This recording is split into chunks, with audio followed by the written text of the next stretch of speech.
Salut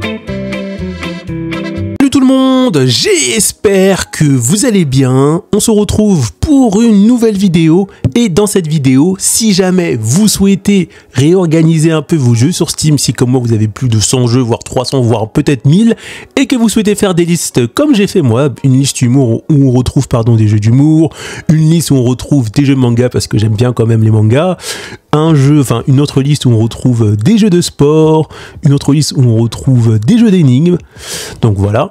Dans cette vidéo, je vais vous expliquer comment faire des listes pour retrouver différentes catégories de vos jeux sur Steam. Et comme ça, si jamais vous souhaitez trouver un jeu, par exemple un jeu RPG, vous allez sur votre liste RPG et là vous choisissez un jeu RPG à faire. Ça peut être plutôt pas mal parce que ça peut vous faire gagner du temps. Et dans cette vidéo, je vais vous expliquer comment faire des collections parce que ça s'appelle pas liste sur Steam mais collections et vous allez voir que c'est très pratique, notamment si vous avez beaucoup de jeux. Comme toujours, n'hésitez pas à liker cette vidéo, pensez bien à vous abonner et on est parti. Alors, on va prendre un exemple, on va aller dans son catégorie. Par exemple, pour ce jeu-là, on va juste sur le jeu qui est ici, on va faire un petit clic droit, voilà, et on va aller directement sur ajouter, voilà, ajouter à nouvelle collection. Et là, vous avez deux types de collections. Donc moi, les collections que j'ai fait avec jeux RPG, jeux PS2, jeux Switch ou sport, c'est des collections non dynamiques. C'est-à-dire que là, par exemple, je vais mettre, on va mettre, tiens, YouTube. C'est juste un exemple, voilà. Et dans cette collection, non, on va mettre plutôt aventure. Voilà. Vous allez comprendre pourquoi. Et si je clique sur collection, c'est-à-dire que là, pour que des jeux aillent dans cette collection-là, il faut que j'aille sur chaque jeu et que j'ajoute ça directement dans la collection aventure. En l'occurrence, si je clique sur collection dynamique, comme son nom l'indique, ça va permettre tout simplement de mettre tous les jeux qui sont en rapport avec la collection. Grâce au filtre, vous pouvez créer des collections dynamiques qui se mettent à jour automatiquement.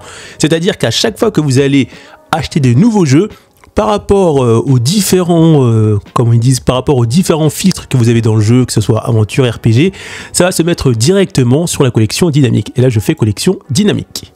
Et là, regardez bien, j'ai mis Batman en collection dynamique. Et là, je vais devoir cocher les différentes cases liées à ce jeu-là. Donc, on va prendre action, aventure. Et comme par magie, ça va répertorier directement tous les jeux qui correspondent à ça. Et ça va les mettre dans mon filtre collection dynamique. C'est très intéressant parce que là, par rapport à mes anciennes collections, on va aller, je sais pas moi, on va remonter un peu, voilà. Par rapport à mes anciennes collections qui sont pas dynamiques, à chaque fois c'est moi qui dois mettre à jour. Je vais d'ailleurs supprimer ça parce que ça me saoule un peu. Alors que là, dans la collection dynamique, ça se met tout seul à jour. Et l'avantage, c'est que je peux très bien rajouter RPG et je retrouve des jeux RPG. Et ça, c'est vraiment pas mal. Et vous pouvez faire ça avec tous vos jeux sur Steam, soit vous faites une collection non dynamique, comme ça c'est vous qui mettez vos jeux manuellement, ou si vous préférez mettre une collection dynamique, c'est plutôt intéressant parce que ça se fait automatiquement.